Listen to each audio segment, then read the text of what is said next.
Okay, welcome everyone to the final panel of the GCLS 2020 virtual conference.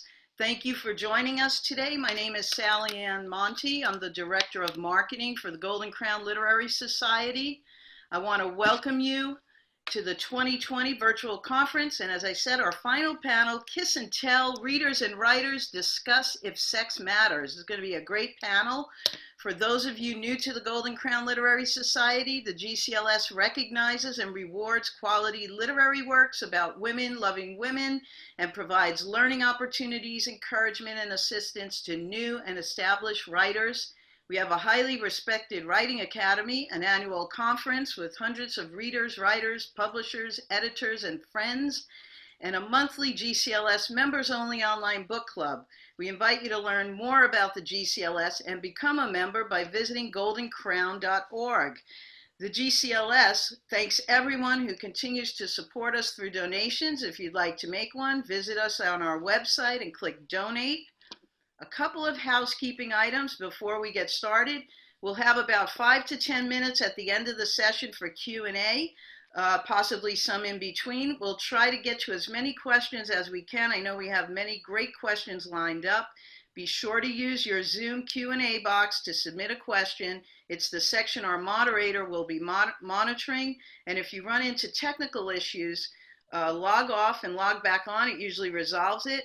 Remember to join us later today. Very exciting, 1 p.m. Pacific, 4 p.m. Eastern, for the Live Goldie Awards 2020. That does it for announcements, and we hope you enjoy the presentation and this panel. I'd like to turn the session over to our incredible moderator, Jamie Clevenger. Thank you so much for joining us, everybody. I'm really excited about this panel. Can't wait to talk about sex this early in the morning. So I'm going to introduce all the panelists, and then we'll get right to questions, and I will be watching the Q&A. But I'll probably save most of the questions that you guys post towards the end after we've gone through the questions that we've already planned. All right, so first panelist is Virginia Black. Virginia Black writes women-loving women tales of romance and speculative fiction while sipping fine whiskey. She believes in gritty stories of lustful angst with happy endings. Her works include the novella Big City Blues, which I just read last night and it was really good, a contemporary romance set in small-town Eastern Oregon, and the short story Love Undaunted in volume 3 of the Sapphire Books Fandom to Fantasy Anthology that's coming out this week. Our second panelist is Amy Herman Paul. Amy Herman Paul is a prolific reader, reading and listening to 300 to 400 books per year. I don't know how. I don't know. She often reviews books for the Lesbian Review. She's also an inspiring writer and hopes one day to release her own books into the wild, an endeavor that might happen a lot sooner if she could put down the other books. Yeah. Lena Villeneuve's sixth romance, Cowgirl 101, will be released by Bella Books in August. I'm super excited about this one. She first started writing romance collaboratively with her wife as a way to stay sane after their twins were born. I don't know, did it work? Now writing is keeping her sane while they stay safe at home with a 13-year-old and 10-year-old twins. All right, next panelist, Patrice. Patrice has been an avid reader of both lesfic and fanfic for over 20 years. She holds a master's degree in forensic psychology and has beta read for both Rachel Gold and Michelle Reynolds. Her beta reading includes consulting on racial diversity and having well-rounded women of color characters. Despite being stuck in Stuttgart, Germany for work, she's managed to travel to 16 countries over the last 2 years. So of course I want to know which countries, but we're going to wait till the end. All right, last panelist, Aurora Ray. Aurora Ray is a college dean by day and award-winning lesbian romance author the rest of the time, except when she's cooking, baking, riding the tractor, or pining for goats. She's the author of the Cape End Romance series and several standalone contemporary lesbian romance novels and novellas.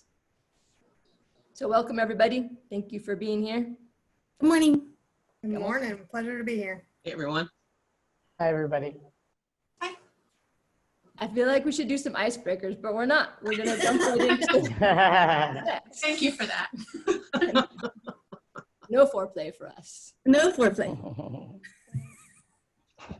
I actually do love foreplay, so it's hard to skip the best part. So much for the slow burn. I know. Not today, you guys, not today. All right, so the way we've set it up is that we're each gonna have a question that somebody is lead on, and then we're gonna have somebody do some follow-up. And then again, if you want to add any questions in the Q&A at the end, please write those down and I'll get to them. First question. This one is going to be for Lena.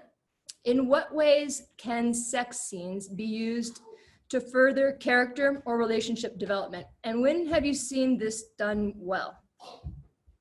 I have to say that brainstorming for this has been super fun. I am sad that all my brainstorming is in the pool while I'm swimming laps, and I feel really bad that you haven't been able to swim your laps. So I've been doing that and brainstorming. And I think that character growth, especially in a romance, we're looking for how that intimacy contributes to the people, to the relationship. So here's where I've seen it done super well. I love Backward to Oregon, Luke and Nora. I mean, for them to have sex, big reveal, like spoiler alert, I guess you know from the beginning that Luke has a lot to hide. So there's all that vulnerability, and for them to become intimate is a big step forward for that relationship, to move from not just looking like a couple, but actually being a couple with all those layers. So I loved that. I just finished Jerry Hill's Gillette Park, and Mason and Grace have this whole like paranormal in the stars kind of thing. And for those characters to know that and know that their relationship has something to do with saving the entire community is a pretty major thing. And I loved that when they realized that, they're like, but not yet. And that was such a huge, it was really nice tension, and it really developed the plot line and the characters too. And the last one I wanted to talk about was Mended Heart. Lena has had all these open heart surgeries and is so vulnerable. And the first time that they are about to be intimate, when she says this tank top doesn't come off for anyone, for Lena to be like, okay, peace out. Like, let me know when you're ready for real. That's a big, it depends on that moment for her to be absolutely vulnerable. So that's some growth that she has to have before she can fully commit to a relationship. So that's where I've seen it done really, really well. Awesome. Aurora, do you want to respond to that one too? Yeah, I mean, I think I would just add, I think one of the things I really like is when two characters have sex and it's not sort of like the decision to have sex is sort of the big thing that moves the plot forward or the story or the development forward, but that it's actually sort of the act of being intimate with each other that sort of surprises them both and kind of either moves their relationship forward or teaches them something about themselves that they hadn't sort of really realized. I was totally going to suck up to the moderator and call out just one reason, which I had the privilege of beta reading. And I think for, you know, a character who's kind of a control freak, kind of really used to running the show, to be kind of have that turned on its head, I don't want to give anything away, is really fun. And I think that's where sex can accomplish some really fun and interesting things in a story. Awesome. Hey, Virginia, I know you weren't pegged to answer this question, but I was wondering if you could respond to it as well, because I was reading your story last night and I just loved the moment. So I thought you were going to do a fade to black, and I was like, oh, all suspension. And Oh, then no. to fade to black, but then you didn't, and it was great. But I was wondering if you can respond to this as well, because I think you did a great job with your sex scene, and especially the first moment when they held hands, which I know that's not sex, but sometimes the first moment of intimacy, and in particular, when your characters reached out, the one who was a little bit more nervous about commitment reached out and actually grabbed the other character's hand. I'm like, oh yes, I love that. And so I was wondering if you could respond to this question too. Well, first of all, is a terrible way to begin a sentence. I think that for that particular character, so let me back up and just say that coming up with reasons to have sex fit into the character development of lesbian fiction to me is sort of a trick question, because I'm only writing these characters if they're going to get it on. I don't write fade to black. There may be a couple of stories that I have written where it wasn't necessarily lesbian fiction, and so the sexual component just it wasn't part of the story. But if I'm writing lesbian fiction or I'm writing fanfic, somebody's getting laid. For this particular character, the challenge was that she just was not, there's this big wall between, if I even so much as kiss this person, then that completely changes the landscape of my life. And so she's trying very much to not have that happen. But of course, overcome by the feelings that she has for this other person, once she so much as touches her hand, it's a done deal. And so what was interesting was taking that wall that's between two characters and the expression of that physicality and emotion, where in some stories it would be full on nudity getting it on. Between these two characters, it was just breaking the plane of touch. And that was the intimacy wall. Like everything else was a foregone conclusion after that point. Hopefully that answered the question. Yeah, definitely. It was great. You did an awesome job with that. Does anybody else want to respond to this? Yeah, Amy, go ahead. Yeah, I had an example. Because it's not just about breaking barriers or creating vulnerability or intimacy. It's also that you can use the sex scenes as a tool, as a way to actually tell the story. And I think that one of the best places that I've seen that is in Drawing the Line by Katie Williamson. And because I don't know if anybody has read it, but the sex scenes in that book were incredibly intense. They were raw, emotional, but they also reflected the conflicted feelings, because it's a second chance romance. And they reflected the conflicted emotions that one of the characters had about having sex, about getting involved with this person again, who hurt them terribly. And the way that the two characters had sex was, it actually told the story of how they initially came together with anger and the hurt feelings, and the sex reflected that. And then the next time they came together, there was a bit more healing, a bit more vulnerability between the two, and the sex reflected that. And, you know, and then at the end, you get the sex that's full of joy and love. And it's completely different from the first time that they had sex in the book. And if an author can do that, if they can use sex to reflect where their characters are in the journey throughout the book, then I think that that's the perfect use of a sex scene in a book. Yeah, that's an awesome answer. Plus, all of the scenes were incredibly hot. So Doesn't hurt. also a really good, important part. Hey, Patrice, would you like to respond to this one? No, I'm good. I'm good. Okay, okay.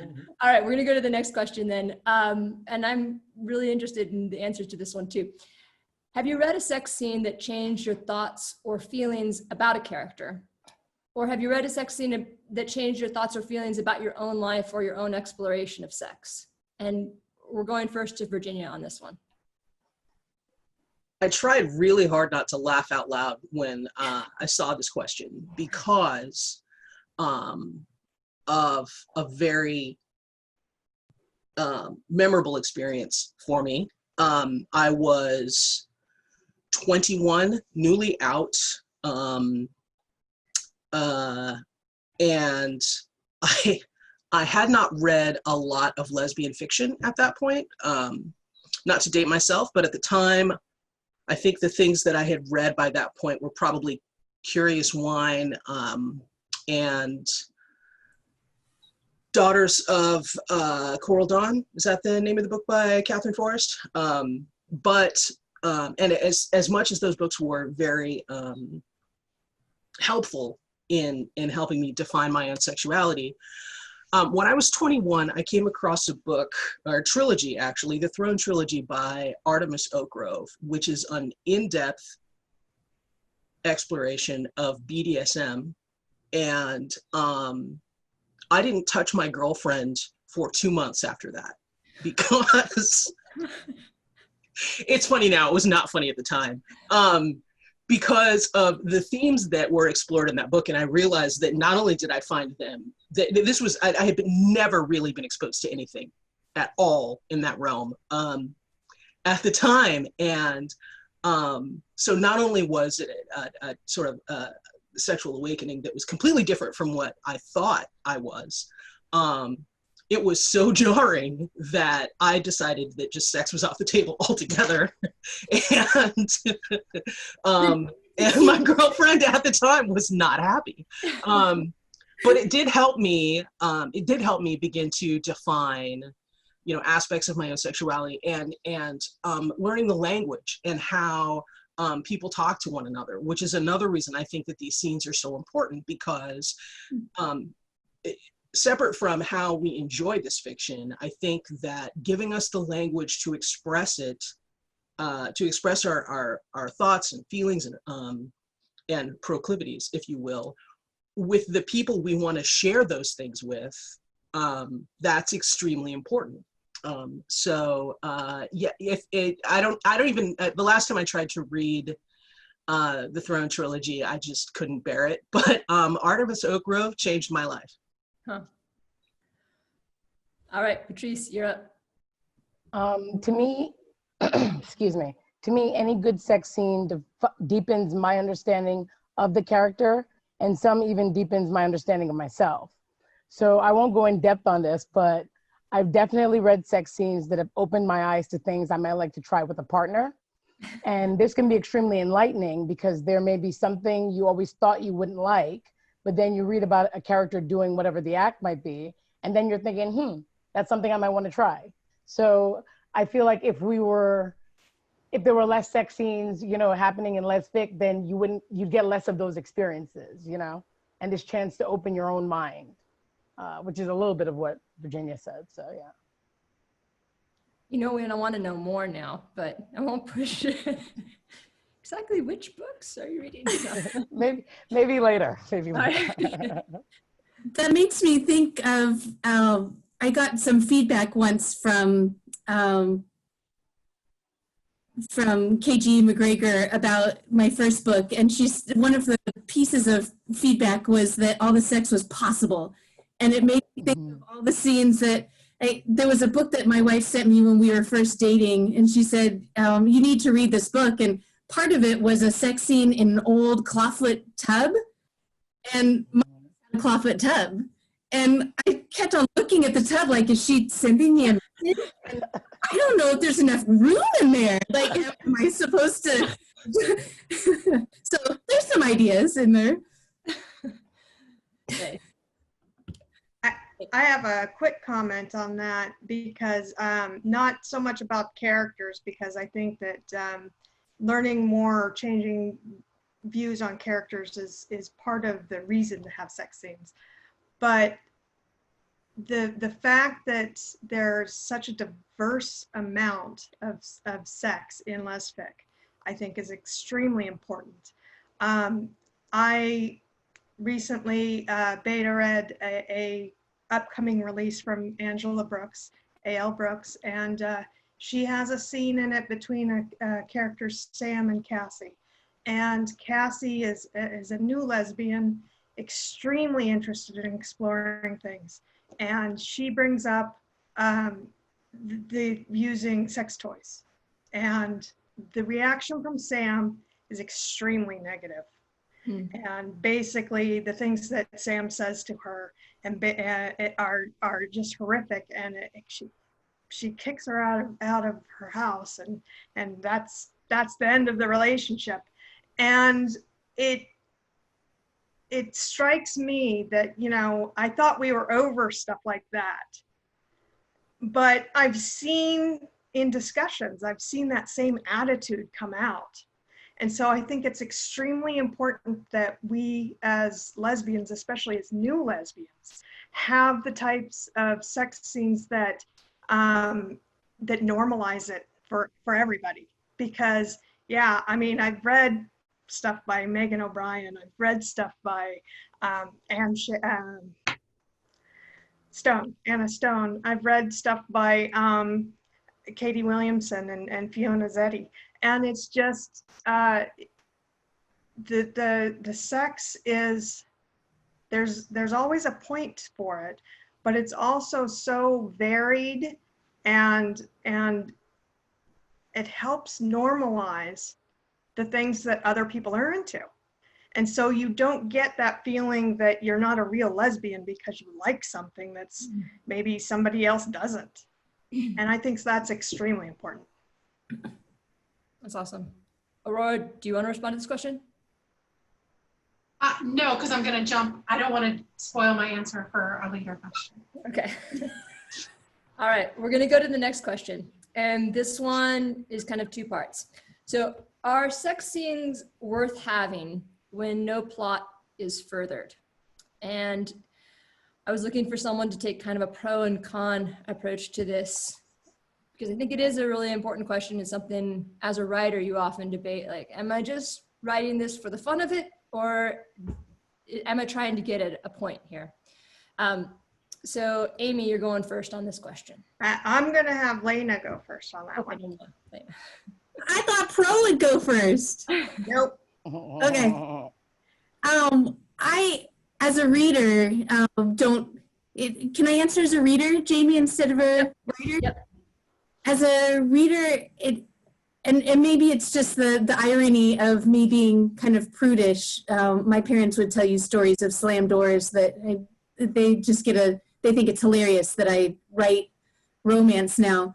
But there are a lot of times where I feel like, again, like we don't need to be here, and I want to know what's happening in the story. And I have poked my wife before and said, I've been reading this sex scene for like 3-4 minutes, and it's like 4 pages. And is it terrible that I just need to put it down? I'm not. This isn't holding my attention. So too frequent, or the sex scenes that just go on and on and on and on. As a reader, I start to think, how is this forwarding the plot? And those tend to lose me as a reader. All right, Amy.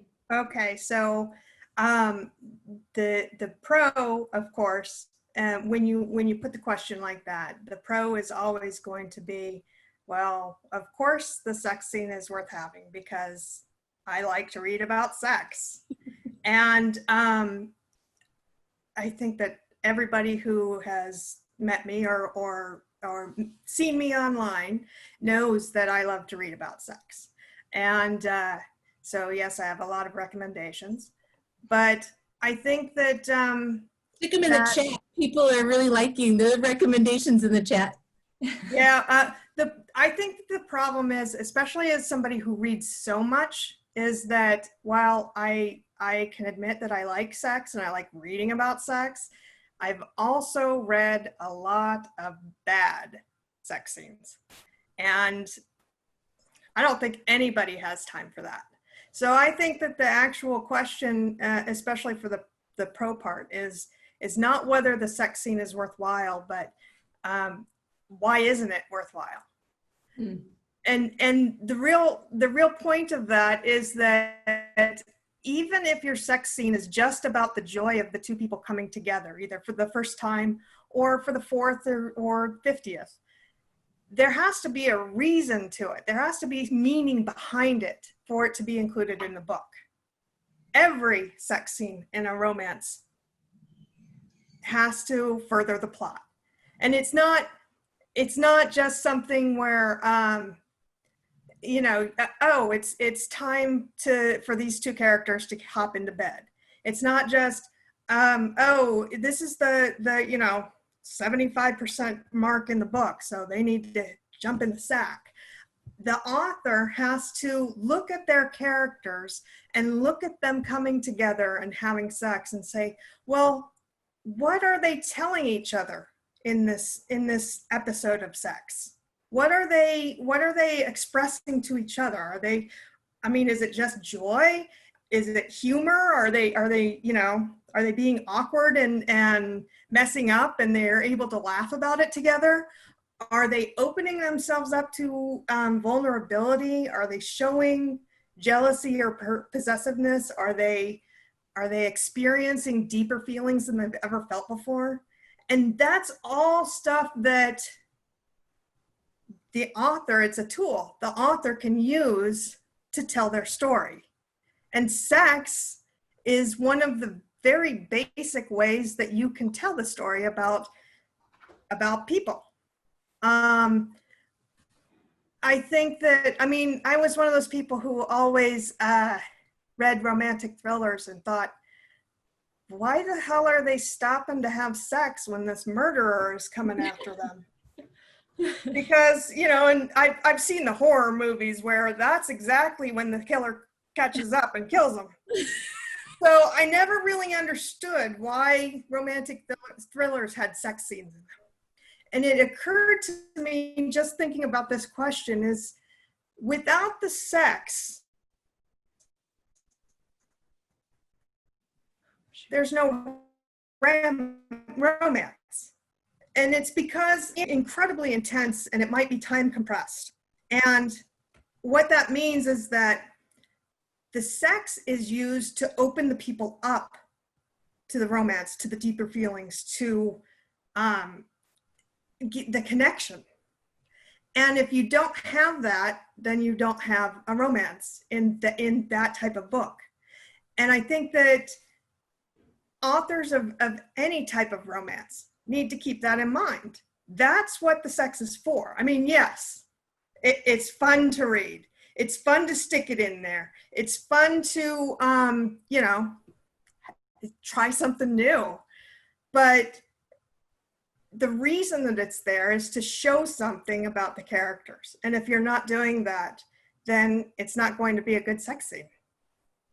I like how your answer, Amy, ties to what I'm seeing in the chat, that you're making a distinction. You're using the word romance a lot. And there is a distinction between romance and erotica. And I've heard erotica writers talk about it forwards the plot in erotica too. Me as the reader, I remember reading a Karen Callmaker book and another one that my wife gave me, and we were on a family trip, and here I am in the living room with my nieces and nephews going around, and I'm like, woo, like this is way more than I bargained for. And then I see on the spine that it was an After Dark. Okay, fair enough. I saw that when I opened a book that said After Dark on it. And so that for me, if it's sold as a romance and it has more sex moving the plot, then that's not quite the recipe that I anticipated. Yeah. I think it depends on, again, what type of romance you're looking at, because you're looking at, like I was talking about romantic thrillers. When you look at erotic romance, yes, the story is told through sex, and Megan O'Brien is excellent at doing that. I'm hard pressed to mention anybody who does it any better, because she combines the opening of and development of character arcs with sex scenes that are hot enough to be in erotica. And she does it in a way that allows you to not only love the sex, but to fall in love with the characters as well. And that's what, erotic romance, you would expect that. When you're talking about a regular romance, I think that it has to be something that's true to the author and the author's vision of the story and the author's vision of the characters. So if the author is seeing these two people have explicit sex and wants to tell about it, then that scene belongs in that book. And if readers have a problem reading that type of sex scene in that type of book, then they should either skim it or pick a different book. Yeah. And there's nothing wrong with that. There's nothing wrong with a reader saying, you know what, this scene is not for me. Hey, So Amy, I'm going to stop you there because that next question is where we're going to get to what you're talking about. All right. So I'm going to jump to the next question just because I want to hear Patrice and Virginia's answer to this. So that question is, why do some readers skip a sex scene entirely? And the other side of this is, knowing some readers do skip sex scenes, is this an argument for not having an important plot development in the sex scene? And Patrice, I'm going to go to you first for this. Okay. So I suspect, excuse me, I suspect that some readers skip sex scenes because they're not in the mood to read them. They might find them to be unrealistic. The scenes include things the reader finds to be sexual turnoffs, personally, or can make them uncomfortable. So for me, before I came out, I used to skip sex scenes because for me, they made me uncomfortable. That was my reasoning. I'm going to be honest with you. I could justify reading lesfic, which at the time was female-female fan fiction, as a love story is a love story. However, the sex scenes were a reminder that I was reading about two women falling in love with each other. And at the time, that was just more than I could personally handle. I also started reading lesfic at about 19. So it's also possible that my youth and inexperience played a part as well. I'm going to be honest. I disagree with the argument that there shouldn't be important developments in sex scenes, because in fiction, just as in life, there are things that you can get to know about a person while having sex with them that you wouldn't be able to pick up on in conversation, no matter how intimate the conversation is. And in fiction, sex can give you deeper insights into the inner workings of a character and how they think.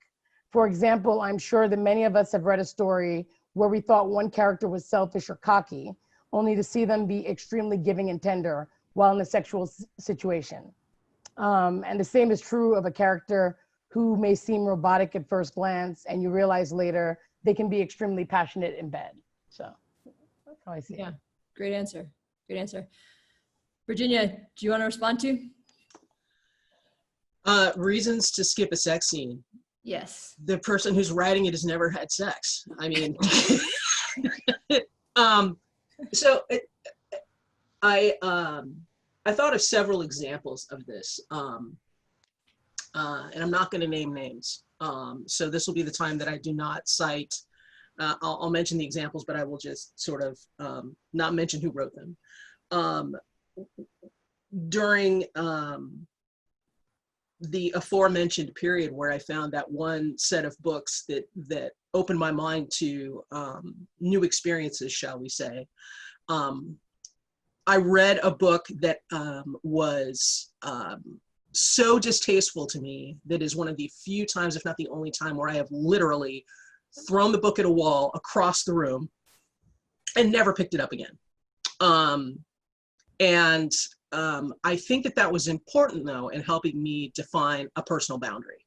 Like, oh, that's where the line is. Never crossing that. I have skipped scenes in stories where it's just, it's poorly written. It's not realistic. It's tab A, slot B. It's, you know, this arm is here, and if I have to, if it pulls me out of the story enough that the mechanics of what is taking place is just, I've lost the plot completely, then, you know, just skip it. I have read stories where I'm so into the story and it's extremely well done. I'm into it. I'm into the characters. And I've had this happen more than once. Although I will say that it was in fan fiction, because I don't think that this happens very much in lesbian fiction. And then got to the sex scene and realized, oh, the author's a dude. That's not how that works with lesbians. But I'm gonna give you a pass because the rest of the story is working. So we're just gonna skip that part. And those are the times when I personally have skipped those scenes.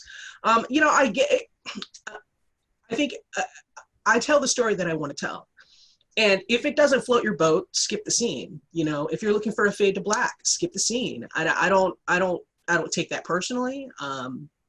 I don't, you know, it doesn't bother me to think that folks may feel differently about that. And I don't think that it should affect our writing, particularly when, at least for most of the folks here, I think, who write, you're not just dropping scenes in to drop scenes. Like there's a purpose to it. There's a point to it in the story. And if you're like me and you hear voices, it doesn't matter where I want to drop a sex scene. The characters are going to determine when that happens anyway. So the end.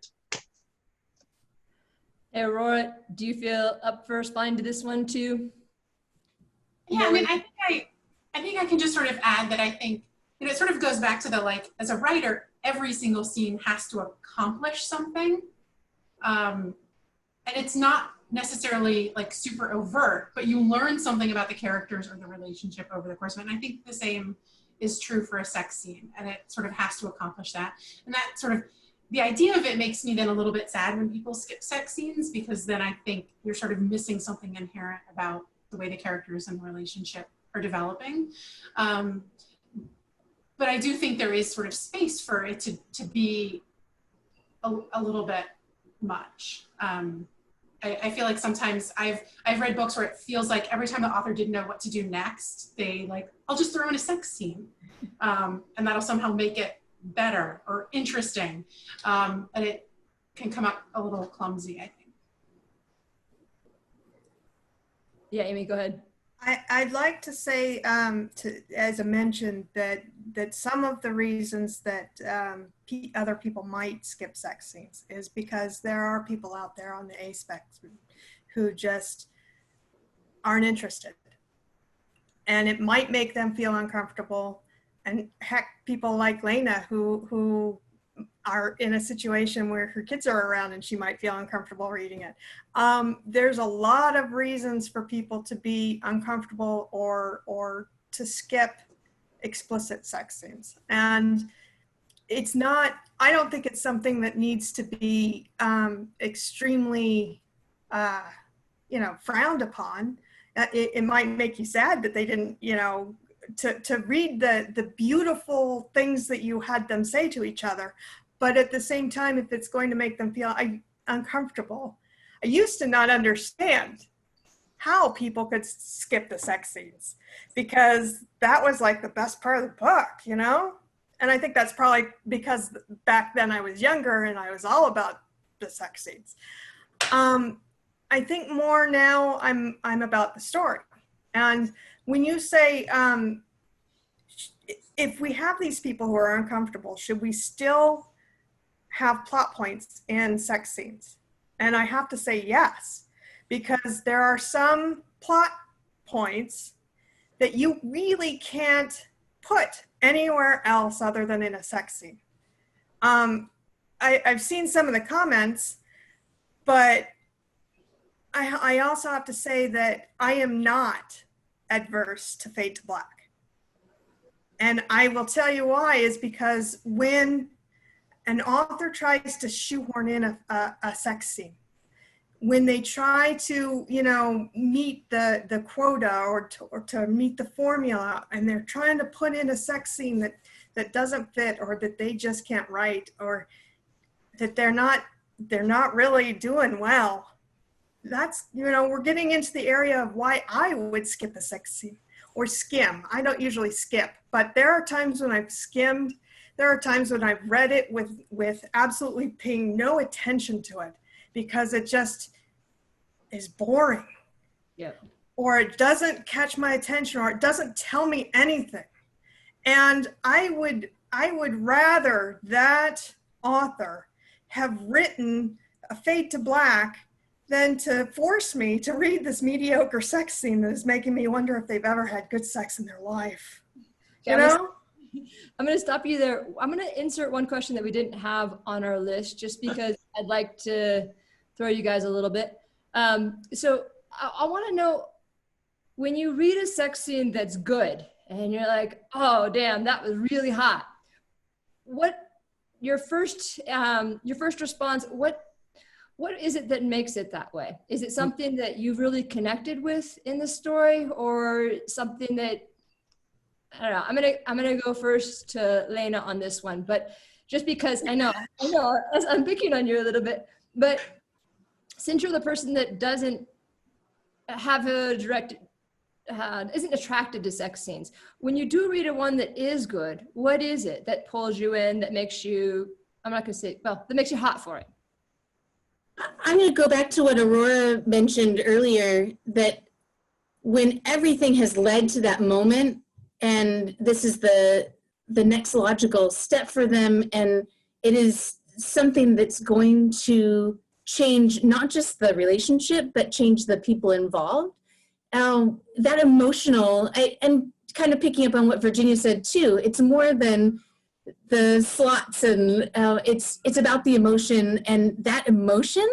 And you know, you started this whole thing with foreplay. It's not the where is this hand going, and it's that there's so many intense emotions that that's what's hot for me, the emotional connection. All right, awesome. Patrice, you're next. For me, I think that a great sex scene makes me feel almost like I'm there, like I'm experiencing this thing too, but I'm also loving the idea that the two characters are connecting in that way. You know, I love it. I'm not gonna lie. I'm a fan of a great sex scene. Bad sex scene, it can definitely take you out of the story. So. Immediacy. Virginia, do you have a response? I keep thinking about how we're sort of dividing things into buckets, and there's lesbian romance, and there's lesbian erotica, and there's fan fiction, and I say those buckets because what plots and fan fiction are a staple. I mean, they're the reason I think a good portion of this, pure speculation, and as we know, 73% of statistics are made up on the spot. But I think that most most people who are reading fan fiction are coming for the what plots. And that's a completely different thing. And that means that that's what you're going for. That, like, never mind the story. We're just going for the sex. So in my lesbian fiction, it's all about emotion. It's all about what these characters are actually feeling and how they are affected, and how something changes for a lesbian who connects with another woman, and how, or bi, or I'm just going to say queer. You know, I'm a firm believer in queer covers all of us, but that visceral.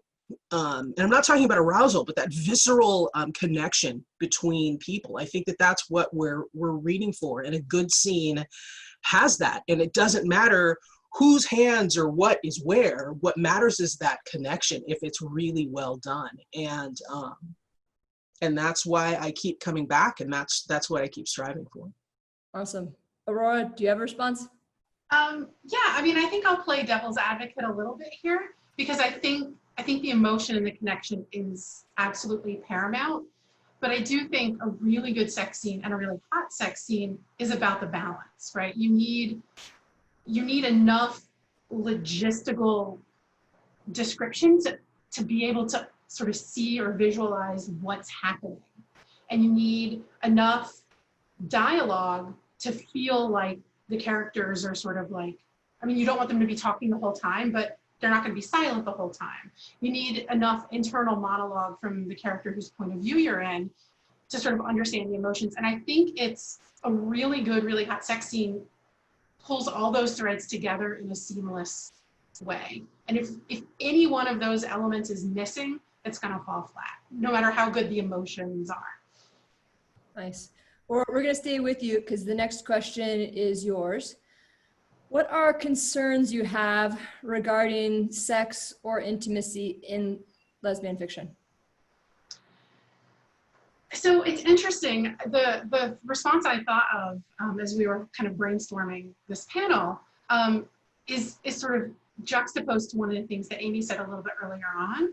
And I think one of the things, at least sort of in my early phases of reading lesfic, maybe with the exception of Rebecca Weatherspoon's At Her Feet, the sex felt very similar. And I think it's not because lesbians only have one kind of sex, but I think sometimes writers have a little bit of pressure to write kind of the sex scenes that they think will appeal to the most people. Like, I know I have been pretty seriously dinged in reviews and responses to some of my books for strap-on scenes, for power play scenes. And I think when you go for that diversity, as important as it is, sometimes you run the risk of sort of losing people. And that's, I mean, not every book is going to appeal to every person, but I think it's something that authors think about. And sometimes we sort of go down a slightly more vanilla route. But in addition to that, I think there's that balance of the fact that we're writing fiction and there's a certain sort of like fantasy to it, and that things are going to go well unless you're writing it not going well for a specific reason. You know, having different body types, different ages, trying to walk that line between realism and a sex scene that's going to be really sexy can be really hard. Patrice, do you have any concerns you want to bring up? Yeah, Aurora kind of hit on one of my points. So with me personally, it's like I would prefer to see more variety in body shapes, sizes, when it comes to sex scenes. And some scenes are unrealistic and they include positions that don't seem possible in real life. That's the kind of thing that can take you right out of a story. I don't think we see enough of like conversations that would stretch the intimacy of a sex scene, because words are sexy. You know what I mean? Like talking to your partner while you're having sex is sexy. There's nothing wrong with that. And it doesn't have to be curse words, although it can be curse words, because, you know, people like what they like. But things like that, you don't even see that in a lot of lesfic, which I'm just like, it's weird, you know. Harder, push it, something. Nothing, you know what I mean? You don't get a lot of that. I was like, that's strange.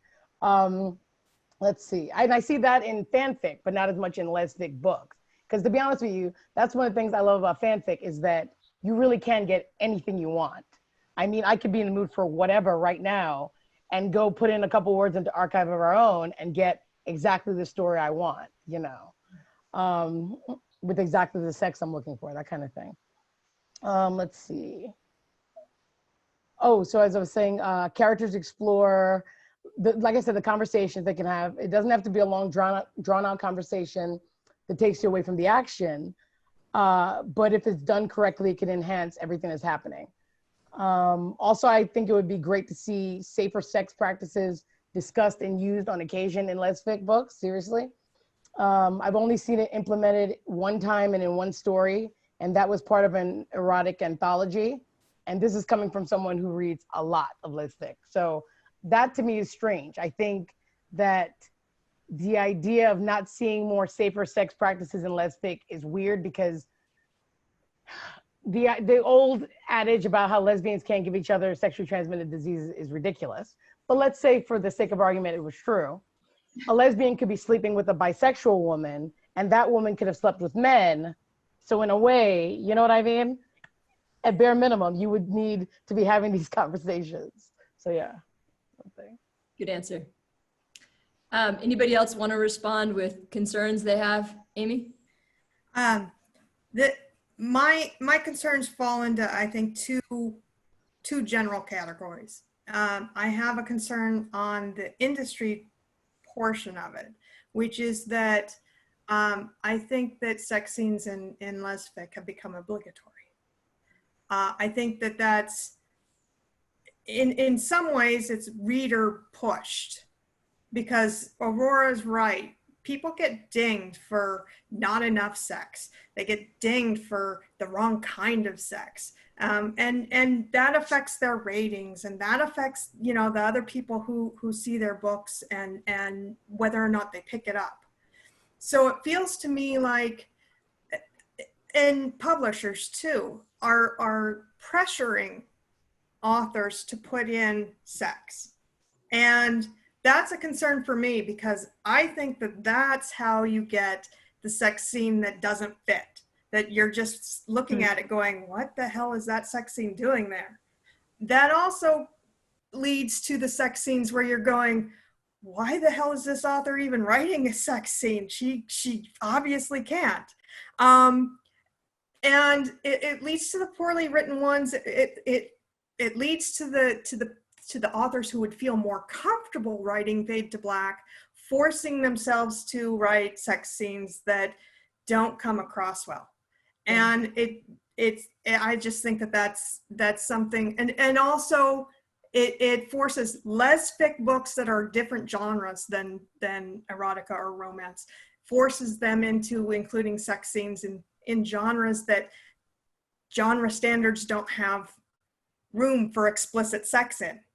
And it makes them something really different. And it starts to conflate lesfic with sex and erotica and porn.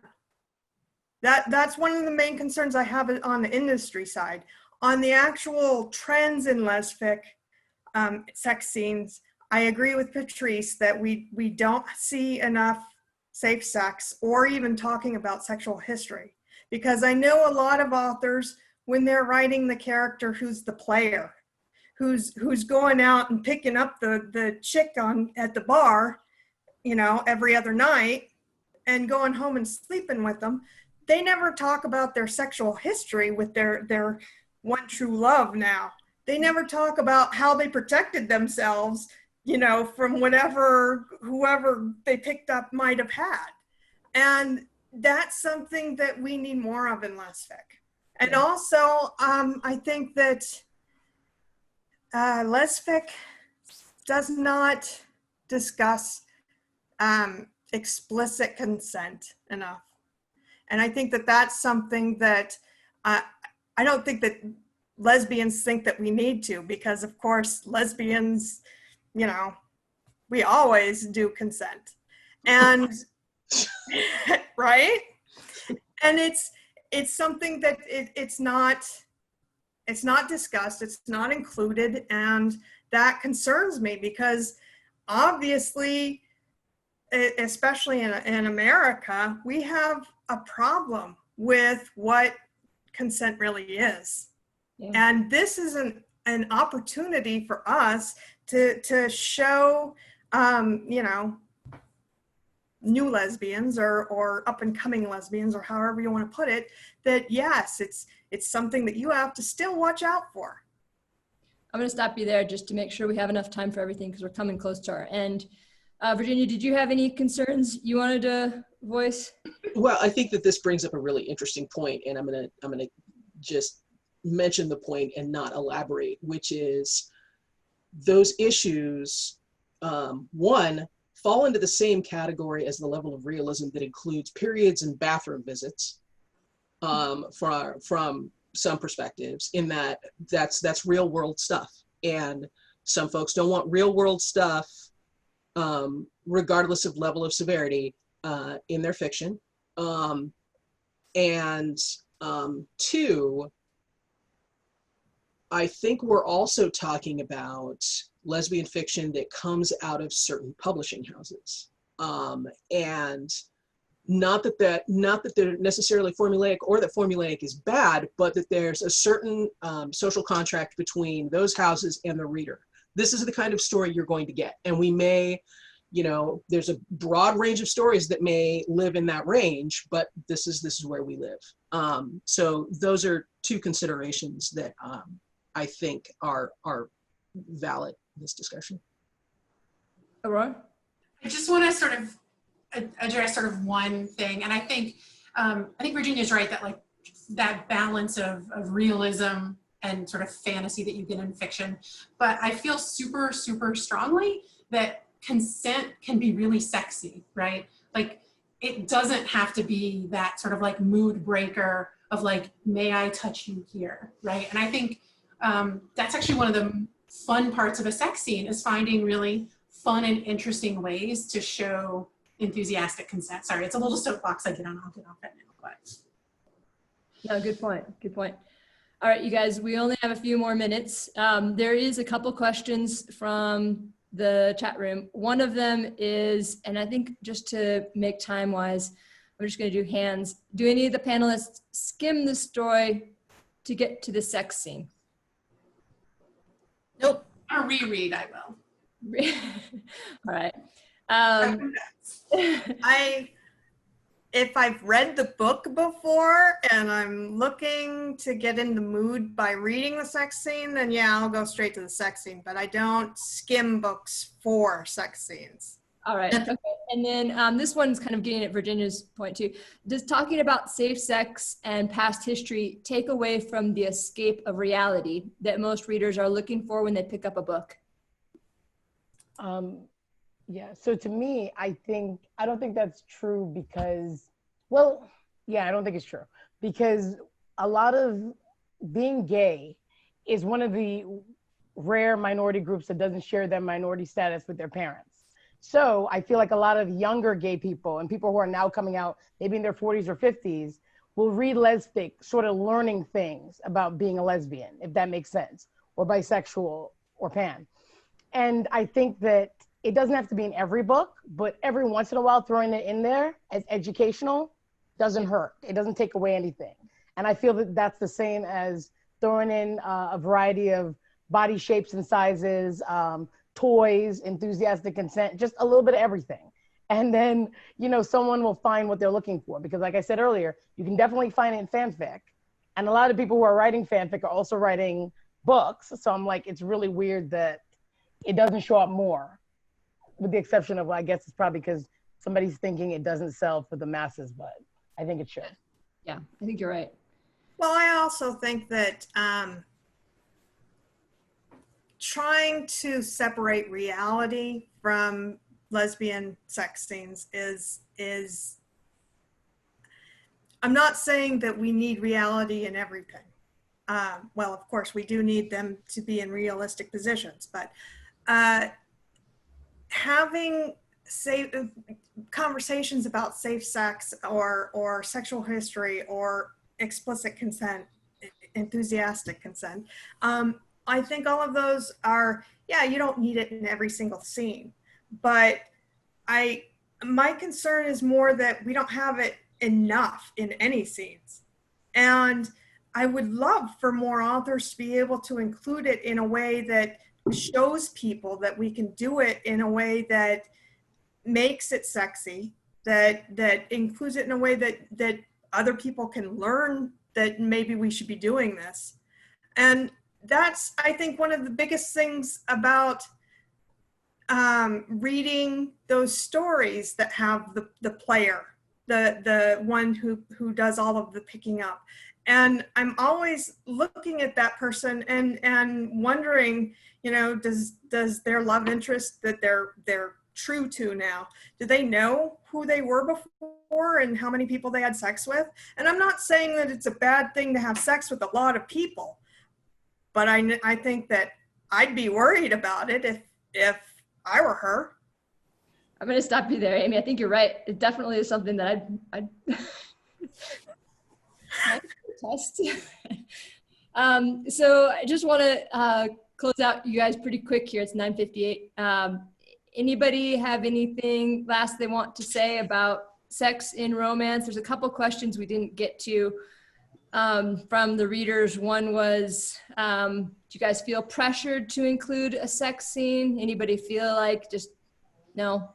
Anybody I would just say really quickly, I've never felt any pressure. And Aurora brought up before that I've been dinged for different kinds of things. Like, there was enough sex in this book, I expect more sex than this. But I think that those reviews are really good because we do all have our level of comfort, that place where we can draw the line. And it's great for readers to be able to say, this is what I was looking for and it didn't meet this. So I don't mind those reviews, and some characters have given me more access to what they're doing than others. And Bella has never said, you know, these characters didn't do enough, have them do more or spend more time in their bedroom. So I've never felt that pressure, no. All right. Well, thank you guys very much for coming. I think our GCLS host is going to pop on in just a second here. I would just like to say that if anybody does have questions for me that didn't get answered, you can see me on Facebook and or on Twitter, and I'm happy to have a conversation with anybody. Yeah, it's a fun conversation to keep going. Virginia, where can people catch you? Fastest place is probably on Twitter. I got my Twitter handle up at VirginiaBLK517. Give me a shout. All right, perfect. Aurora? I am technically on the Twitter, but I spend more time probably on Facebook and Instagram. As And evident, on my website, auroraray.com has links to everything. Okay. Lena? Facebook or my Gmail. It's my full name at gmail.com. Okay. And Patrice? Twitter at Darnikita, DARNIKITA. Yeah. Perfect. Hey, well, Thanks, thank Jamie. you, This is everybody. Sally Ann Monty. Did we miss anyone? We get everybody's contact info? Jamie. Awesome. Yep. Jamie? Oh. I'm Jamie, sure yours, Jamie. Jamie. Jamie, you. Yes. Where, where can people find you? Facebook. No, at my house because Don't find me. Hey, well, thank you, everybody. I'm Sally Ann Monty, your GCLS Director of Marketing. This has been a fantastic panel to finish up our first ever virtual conference 2020. I know we would have all loved to be together with some real hugs in Albuquerque, but I hope, and the GCLS hopes you found this to be an engaging, fun way to connect with each other. Thank you to Jamie Clevenger for moderating, and to all of our great panelists, Amy Herman Paul, Aurora Ray, Lena Villeneuve, Patrice James, and Virginia Black. I hope I didn't miss anyone. What's coming up next? The Goldie Awards, and they're going to be live today. This is going to be really exciting, so congratulations to all the finalists. Join us at 1 p.m. Pacific time, 4 p.m. Eastern time. Also check our website for videos of all the panels and presentations and author readings. You'll be able to access them there on demand. And thank you for joining us. The GCLS truly appreciates the support. Visit us at goldencrown.org. Stay safe. All right. Thank you guys so much. Take Bye, care. everybody. Take care, everybody.